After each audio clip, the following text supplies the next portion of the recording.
नमस्कार दोस्तों, आप सभी कैसे हो। जय श्री कृष्णा। अभी तक हमने कार्तिक मास के 2 अध्याय पढ़े हैं। आज हम कार्तिक मास का तीसरा अध्याय पढ़ेंगे। कार्तिक मास के तीसरे अध्याय में सत्यभामा पूछती हैं कि कार्तिक मास ही सब मासों में श्रेष्ठ क्यों है। सब मासों में कार्तिक मास ही आपको अधिक प्रिय क्यों है। इसका वर्णन भगवान कृष्ण उन्हें सुनाते हैं। सत्यभामा ने पूछा, हे स्वामिन, काल रूपधारी आपके सभी वर्ष, मास, दिन आदि अंग प्रत्यंग एक समान महत्व रखते हैं, अतः कार्तिक मास ही सब मासों में श्रेष्ठ क्यों है। फिर सब तिथियों में एकादशी और सब मासों में कार्तिक मास ही आपको अधिक प्रिय क्यों है। हे देवेश, इसका कारण कहिए। श्री कृष्णचंद्र जी ने कहा, हे प्रिय, तुमने मुझसे बहुत अच्छी बात पूछी। इस विषय में महाराजा वेन के पुत्र पृथु और नारद का संवाद कहता हूँ, उसे एकाग्र मन से सुनो। इसी प्रकार एक समय में नारद जी से राजा पृथु ने प्रश्न किया था और सर्वज्ञ नारद जी ने पृथु को कार्तिक मास की महिमा बतलाई थी। नारद जी ने कहा, हे राजन, बहुत दिन पहले समुद्र का शंखासुर नामक अत्यंत शक्तिशाली और पराक्रमी एक राक्षस पुत्र तीनों लोगों को मंत्र डालने जीत लेने में समर्थ हुआ। उस शंखासुर ने स्वर्गलोक में रहने वाले देवताओं को जीतकर और इंद्रादि देशों में लोकपालों के अधिकारों को छीन लिया।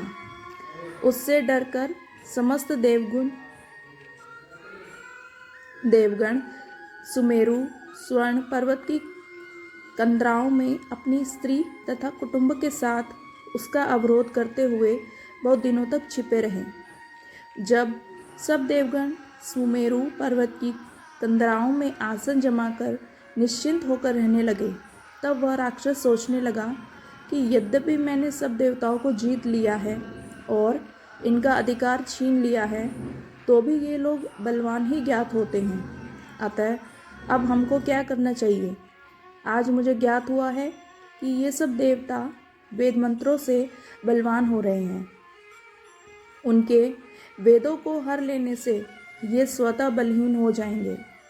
नारद जी ने कहा, ऐसा मानकर शंखासुर विष्णु भगवान को सोते देख सत्यलोक से स्वयं उत्पन्न समस्त वेदों को चुरा लिया। जिसका समय वह वेदों को चुरा रहा था, उसी समय बीजों के साथ यज्ञ मंत्र उसके डर से जल में छिप गए।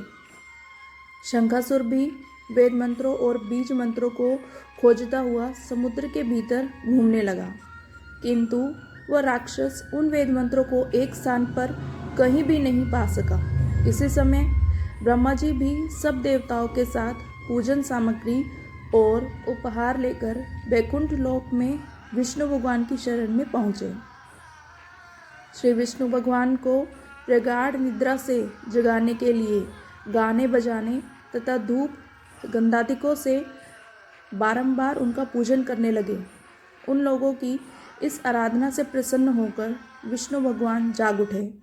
उस समय देवताओं ने हजारों सूर्य के तेज सदृश देदीप्यमान विष्णु भगवान को देखा। तत्पश्चात देवताओं ने विविध सामग्री द्वारा षोडशोपचार से विष्णु भगवान का पूजन करके पृथ्वी पर दंडवत किया। तब विष्णु भगवान ने उनसे कहा, हम आप लोगों के इस कीर्तन तथा मंगलगान से प्रसन्न हैं। आप लोग अपना अभिष्टवर मांगे, मैं सहर्ष दूंगा। कार्तिक शुक्ल पक्ष की एकादशी पर्यंत प्रातः काल में जो सज्जन आप लोगों के समान कीर्तन और मंगल करेंगे, वे हमारे अति प्रिय होंगे और शरीर त्याग करने पर वैकुंठ में आएंगे।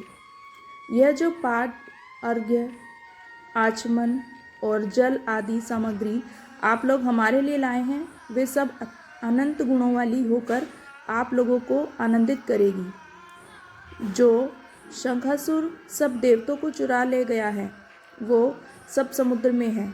मैं उस सागर के दुष्ट पुत्र को मारकर ले आता हूँ। आज से मंत्र, बीज और यज्ञों के साथ चारों वेद प्रतिवर्ष कार्तिक मास में जल में विश्राम किया करेंगे।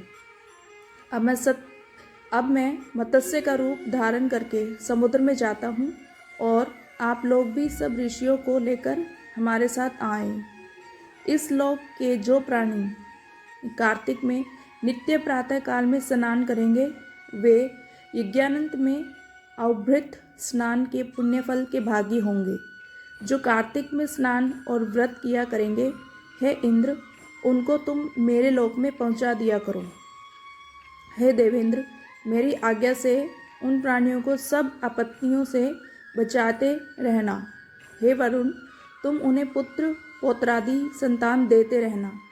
हे धनाधिप कुबेर, मेरी आज्ञानुसार तुम उनका धन धान्य बढ़ाते रहना, क्योंकि इस प्रकार का आचरण करने वाला प्राणी हमारा रूप धारण करके जीवंत मुक्त हो जाया करता है।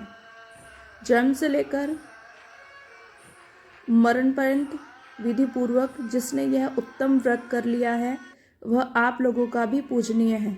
आप लोगों ने मुझे कार्तिक शुक्ल एकादशी तिथि को जगाया है, इसी से यह एकादशी मान्य है और हमको बड़ी प्रिय है।